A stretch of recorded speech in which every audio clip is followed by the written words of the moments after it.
What's going on? What's going on? You know, this is am I a fan of symbolism? Is Sombra a fan of symbolism? Maybe he is, maybe he's not. I just saw that this was pretty interesting, so I figured this would be a good backdrop. Sombra del Piso back once again with yet another Peruse the News with the captain of the cruise, or the Lord of the Fools, who knows? If you guys are still tuned in and watching all these Peruse the Newses, maybe you guys are a little foolish, maybe you guys aren't. Anyway, we have a lot of articles to talk about today. I have it open right now. So please like, comment, subscribe, and then we're gonna get right into it. I have a lot of connection, emotional connection to what we're gonna read today, this first article. First article we're gonna read from the Travel Plus Leisure magazine. The title is written by a Susmita Baral. I don't know what that is. The title of the article is, "This South American City is one of the best places to travel in 2024. Here's how to visit. Cartagena, Colombia." I have, oh, Jesus.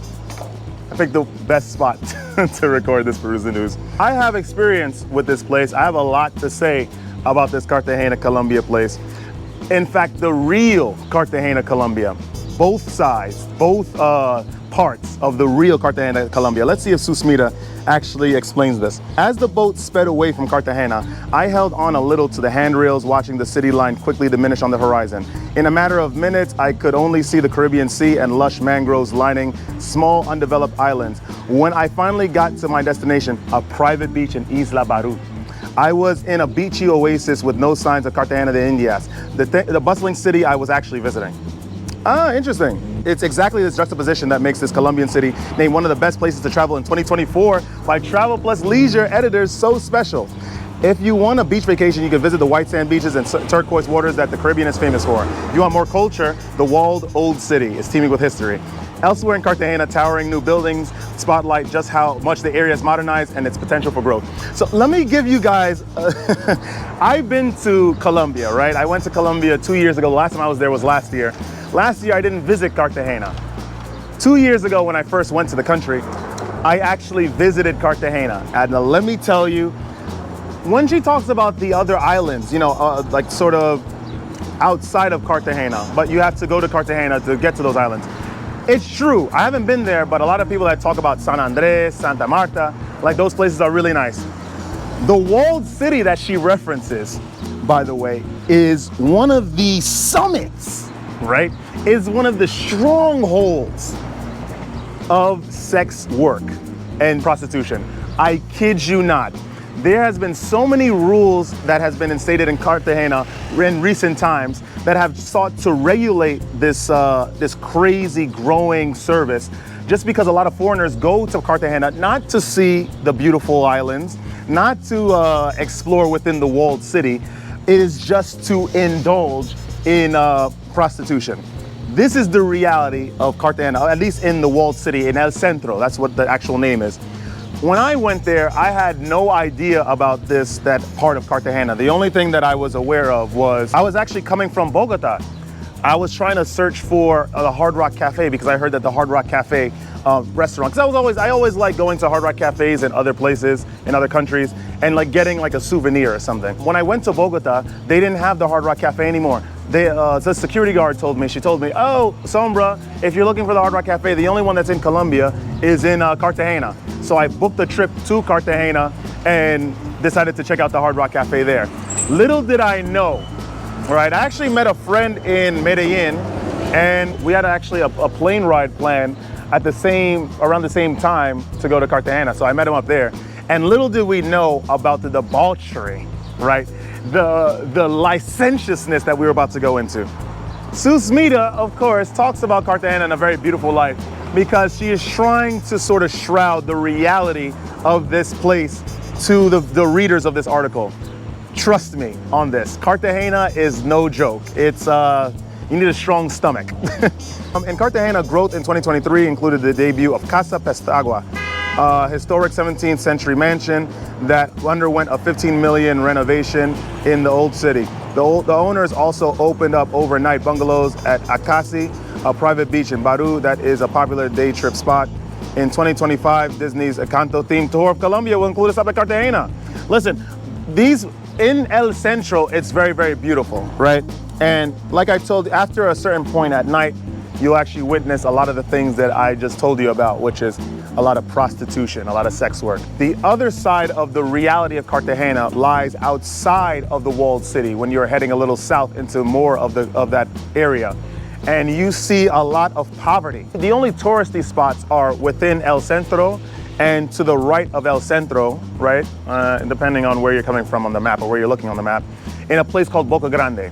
A little south is more of Cartagena with various neighborhoods that are incredibly dangerous. I only ventured out there once just to check out what the hype was all about, right? Or what the lack of hype was all about. And lo and behold, there was nothing there. Anyone that has fallen upon this article, right, and not because of the video, but because they actually read magazines, and they actually think that they're gonna find something worthwhile in that place, please be careful. Please, Cartagena is super dangerous. With sex work comes a lot of exploitation of the sex workers, which means that there are a lot of sort of low-key enforcers that are trying to, that are around, that are very dangerous. Please go at your own risk. Cartagena is a beautiful place. Go at your own risk. During my visit, I went on a walking tour of the city with Galavanta. I don't know, it's probably some like small tour company, which offered both fun tidbits of trivia and important historical context about how Cartagena became the city it is today. I learned that the aforementioned whimsical door knockers that I couldn't stop taking pictures of symbolize the residents' profession back in the day. A lion, for example, meant the home belonged to a military family. So I didn't know that bit. When I was there, I was interested in a lot of things. I learned that was one of the 3 strongholds that Spain set up when they came to that part of the world. One in Cartagena, one in Mexico, one in Peru.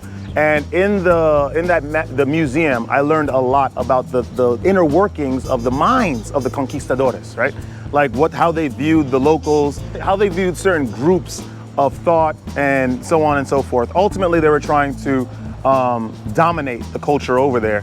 But at the end of the day, the conquistadores had a lot to do with spreading Christianity to the natives, right? All in all, listen, Cartagena is a beautiful place.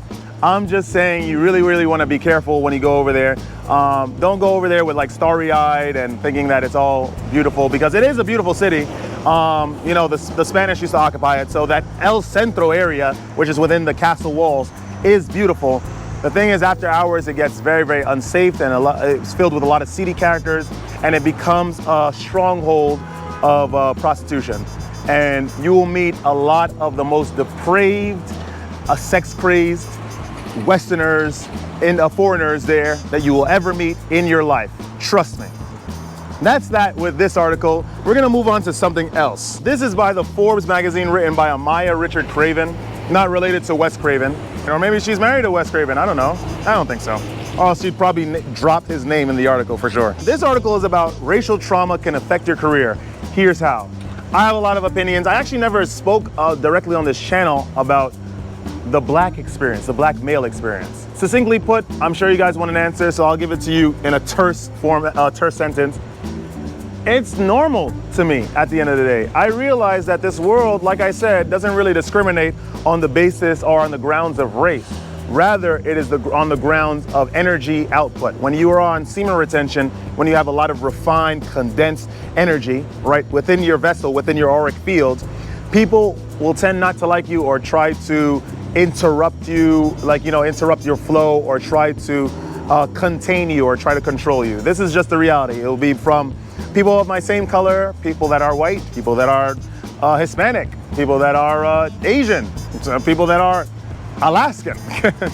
It doesn't matter. At the end of the day, if you are a storehouse of refined, powerful energy, people are just not gonna like you. That's as simple as that. Let's begin. Let's hear what Maya has to say, and then we're gonna give our honest feedback based on what she says. So she says, talking about trauma with colleagues or employers is usually seen as unprofessional. Yeah, it's true. Yeah, it's like, what they call it, trauma dumping. And that's just something you don't wanna do, because it sort of adjusts the grounds of the relationship, that work relationship. Imagine you're like, oh, 1 week my mother passed away, or the next week my father caught cancer. oh, next week my father, is sick. He's on life support. They don't want to hear that at the end of the day. When in Rome, act as the Romans, right? When you're at work, be an employee. Be polite and just talk about work-related things. You don't need to talk about everything with everyone. That's just the reality of things. Let's just get into this article, right? Talking about trauma with colleagues and employers is usually seen as unprofessional. But trauma informs our decision-making, day-to-day behaviors, and ability to perform at work, because trauma lies within our subconscious, and our subconscious is actually responsible for many, many actions. Which is why the practice of semen retention is very good for males, because you get to finally deal with the things that are going on within your subconscious and making way for new habits and behaviors. Let's continue. There are several things that come with the expectation to take time off of work, like giving birth, losing an immediate family member, or anything that is perceived as extremely traumatic. For BIPOC professionals, racial trauma is something that gets overlooked. Dealing with police brutality, microaggressions, or other forms of prejudice can trigger racial trauma. Think back to the summer of 2020 when the murder of George Floyd spurred protests in all 50 states. I gotta talk to you guys about this honestly. Listen, racial crimes, right, are only a minority. Right? It doesn't happen the majority of the time. Of course, there is the situation of not really knowing if you've been discriminated against when you're trying to get a job, or you're saying hi to someone and they sort of respond to you in a sort of angry, upset way. You don't really know if you're getting discriminated against. But I've always carried with me that if you start walking around with this idea that the reason why things go wrong in your life is definitely because of your skin color, then you're just gonna have a much more difficult time trying to adjust to things and people and events. It's reality. No, you can do your thing. Yeah. It's all good. Don't even worry about it. You can't carry around the idea of, oh, this person is racist because I didn't get hired for this job. Even though that may or may not be the case, you are putting yourself in this victim mindset, this victim mentality, and you're never gonna actually seek to work hard or try hard, because you're gonna believe that you should be compensated for everything because of the mere fact of your skin color. Let's continue. At the end of the day, a lot of racially motivated crimes are a minority, right? What's going on? Right? It doesn't happen all the time. It doesn't happen the majority of the time, right? So what you need to worry about are the ones that are actually, when the person has a manifesto, the person says, listen, I don't like this group of people. The reason why I did this crime, or I'm planning to do this crime, because they usually write the manifestos long before they do the crime. So they say, the reason why I'm planning to do this crime is because I just don't like that group of people. These are the individuals that we should be worrying about. All right, let's keep going. And for George Floyd, it was very, very horrible what happened to him. And that was an example of a racially motivated crime, right? The police officer didn't really need to react to him with all that brute force. Just try to contain the situation. Maybe that has to do with a lot of training that police officers need to have, but yeah, that was definitely unnecessary. His death, which occurred 4 years ago today, started what many black people believe to be a racial reckoning for America. Some companies started affinity groups, posted statements of support for black people, and started DEI initiatives out of hopes that maybe racism wouldn't be as prevalent in the workplace. People I never expected to see speak out about police brutality were putting Black Lives Matters stickers on their cars and Black Lives Matters posters on their lawns. The overnight activism didn't last long, as the social media posts in support stopped and the Black Lives Matter posters disappeared.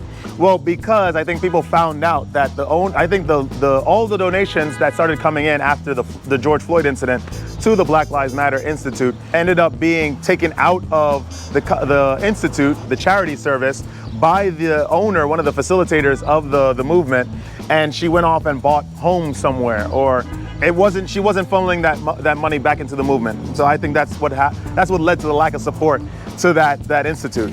I think it's really sad that people would use such a very powerful movement, right? A very powerful catalyst of a movement for financial gain, especially someone that, is black as well.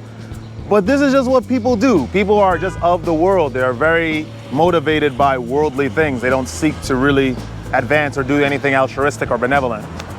And it's really unfortunate.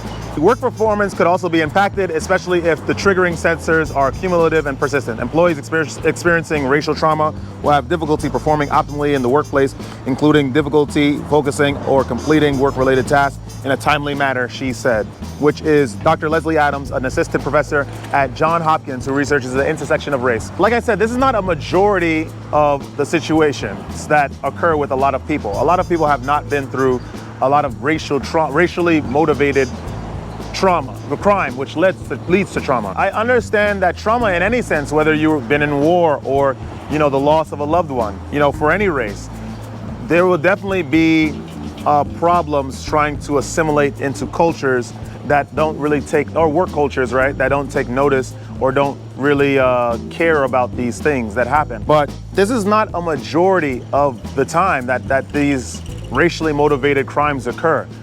I think that things like this sort of lead to this, like I said, this victim mindset. There's so much of life that we have to uncover. If we keep reading these articles, right, that talk about racial trauma and how to process it, it further fortifies this mindset, this victim-like mindset, and then we start to blame other people for the mishaps that occur within ourselves that are of our own cause and our own doing. I'm not denying this issue, right? This issue that it's clearly a thing. There are racist people in life, 100%. And there are people that are very good at hiding their racism. There are facets of racism that come out in very, very interesting ways. Like, maybe fetishism, right? Fetishism. Like maybe someone just really likes black people and they pretend to be about their cause because they are just interested in continuously sleeping with them. That's a thing too. Or, with Spanish people or Asian people. What I'm denying is that the majority of the events that happen in this world are racially motivated. And I think that we need to start taking accountability for a lot of things that we might have lent to the situation that we will deem as racially motivated, which in turn will be traumatic. This is all I'm saying. This is all I'm saying, guys. Think about it. With that being said, that's the end of this article. Last article that we're gonna talk about today from the Cosmopolitan. Okay, guys, I'm unbiased. We're gonna read from women-centric magazines, as with from men-centric magazines, from lesbian-centric magazines, whichever. As long as we get some good news articles and news titles that we could talk to you guys and communicate to you guys about. It's okay, Cosmopolitan, it's all right. We're gonna survive. This is written by Mejera Bonner, and it's the title, Jennifer Lopez is reportedly upset with Ben Affleck for telling her she's never satisfied. There's this like age-old like sort of thing. It's like, women are never satisfied. It doesn't matter what you do for them. I think that's a little generalizing and sort of assuming, but listen, when you are at a level like Jennifer Lopez, right? You are at a super high level, you're an actress, you've been singing, I think I'm Still Jenny from the Block, right? That song, right? When she was still on the block, in the Bronx, I think. I do know that she's been successful for the majority of her life. And with that, it means that there is a change of expectations on what she believes that she deserves. It's her birthday. No longer a visit to, an Italian restaurant with 2 glasses of Pinot Noir and some pasta carbonara would do. Absolutely not. What she wants, if anything less than a visit to Italy itself, right? Having a dinner with the Prime Minister of Italy under homemade pasta and carbonara, squeezed grapes for the Pinot Noir. Anything less than that is completely lame and unplanned and frankly undeserving of her time. So I think perhaps Ben Affleck just called her out on what he observed. He's been with her, I think, on and off with her for a very long time. So let's see what they have to say. This is the Cosmopolitan article right here. We're not gonna really get a lot of in-depth information about sort of life, but this is just an interesting perspective for you guys to check out. Ben Affleck and Jennifer Lopez are going through a rough patch in their marriage, according to like every possible source that the internet has dusted off. One of their issues, you ask, Ben feels Jen, what is it, a Dr. Seuss novel? Ben feels Jen, like Jen has a hard time feeling satisfied.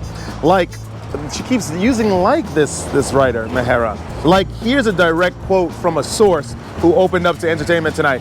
Ben feels like Jen has a hard time feeling satisfied, and that's one of the issues they're facing. Ben is one of the only people who feels comfortable enough to be honest and real with Jen.